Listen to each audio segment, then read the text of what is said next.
It's everybody's choice. It's whatever you want to eat. If you like meat, you should be able to eat meat. No, I'm just saying, bro. It's just there's real. Like everybody here prefers to eat meat than insects, bro. No, I can't. No. No? No. Like, you see? It doesn't look good anyway. No. Would you be willing to give up your meat and maybe even some vegetable for an insect-based diet? This is what the government and elite expect from you. They say bugs are food rich in protein and good for climate change, but do they eat the bugs to save the world? Or are they enjoying meat while laughing at you for eating like a lizard? So as well as you know, we are 100% viewer funder. So if you want, you can as well donate it to help us to expose the World Economic Forum. Thank you. Who hasn't heard about this new insect-based diet that the elite wants to impose on us in order to solve the famine in the world due to a growing population, while reducing the impact on climate change? It's being pushed everywhere. I will let you watch the World Economic Forum promotional video, and then I will explain what we will do at Rebel News to fight back.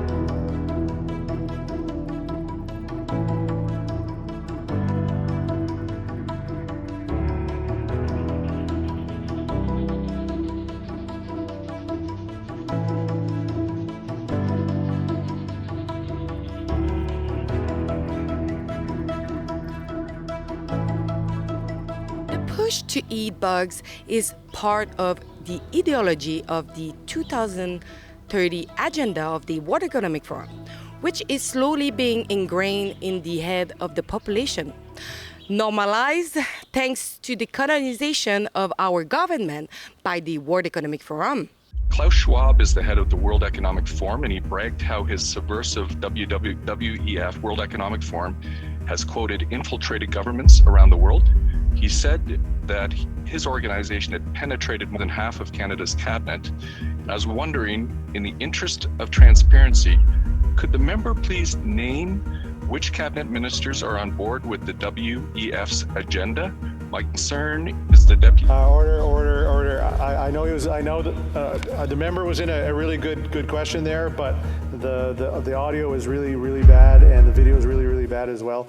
Now some culture do eat bugs, but even in those culture, it's out of necessity and not desire. Do you think any person in the developing world, if given the option of a burger or a bugs, would choose the bugs? Not a chance. It feels a little bit like poverty tourism to eat bugs out of novelty. But what's coming is worse than that. Carbon taxes, nitrogen and land use restriction, food inflation, and supply chain issues are increasing the cost of nutritious animal protein to a point where normal people may not be able to afford to eat anything but bugs. And that is by design. As we believe we should confront anxiety with a clear plan to deal with its root causes. And we believe we should bring people together around shared purposes like the UN Sustainable Development Goals. We need to stop the big bug diet coercion, and it's why at Rebel News we are taking action. That is why we are launching a petition to say no to forced insect-based food. If you want to eat bugs, it's your business, but it's not mine and it's not the government either. If you agree, please sign our petition at iwon'teatbugs.com. This petition will be delivered to Mr. Trudeau to remind him that the 8.5 million invest in the Aspire Cricket Farm in Ontario will be entirely for him and not for his population. Let's not wait until we cannot turn back. The words global elite tell us that we have to change our lifestyle and our work habit. So we have to prepare for a more angry world, and how to prepare. And now even our diet to combat climate change, while they are jet set around the world in private jet to their fancy, expensive conference and eat gourmet cuisine, making policies to attack our nutrition and our car. This pandemic has provided an opportunity for a reset. This is our chance to accelerate our pre-pandemic efforts to reimagine economic systems that actually address global challenges like extreme poverty, inequality, and climate change. They will never live the way they want to force us to. We have to act now because the elite are already playing a game that we don't even realize is half over. Some even have already started. In the Netherlands, as you know, Prime Minister Mark Rutte has already introduced regulation on nitrogen and carbon emission to farmers. The repercussion will be major in terms of production and economic loss for these families. This is why we see a farmer rebellion all over Europe.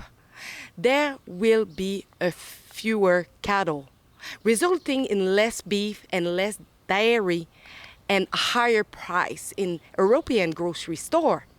But the bugs, they will probably be cheaper than steak and cheese. Bill Gates, for his part, has acquired more than 242,000 acres of farmland, making him the largest farm owner in the United States. But one has to wonder why. Mr. Trudeau, on the other hand, is using taxpayer money to invest in cricket farm. Do you really think he would have given 8.5 million to animal production? Eating meat is ingrained in our culture, and it's what we have been doing since the beginning of time. Canadian farmers are good at what they do. And as Rebel News reported last week, insect farms are parasite vector for human, but for animal, including the traditional farm nearby. The Canadian government should be getting out of the way of Canadian farmers so that they can produce more affordable, nutritious food for Canadians. Fewer taxes, no more bugs is the answer. Sign our petition at iwon'teatbugs.com, and I promise you that this petition will be delivered to Mr. Justin Trudeau. Enough is enough. They are laughing at us, mocking us, feeding us maggot while they eat prime ribs. So if you agree with me that everything is going really too far, we don't want to eat bugs and them eating their nice meal of meat. So please go and sign our petition, iwon'teatbugs.com. Sign it massively. Share it as well so we can send a message, and this petition will be delivered to Mr. Justin Trudeau. You have my word.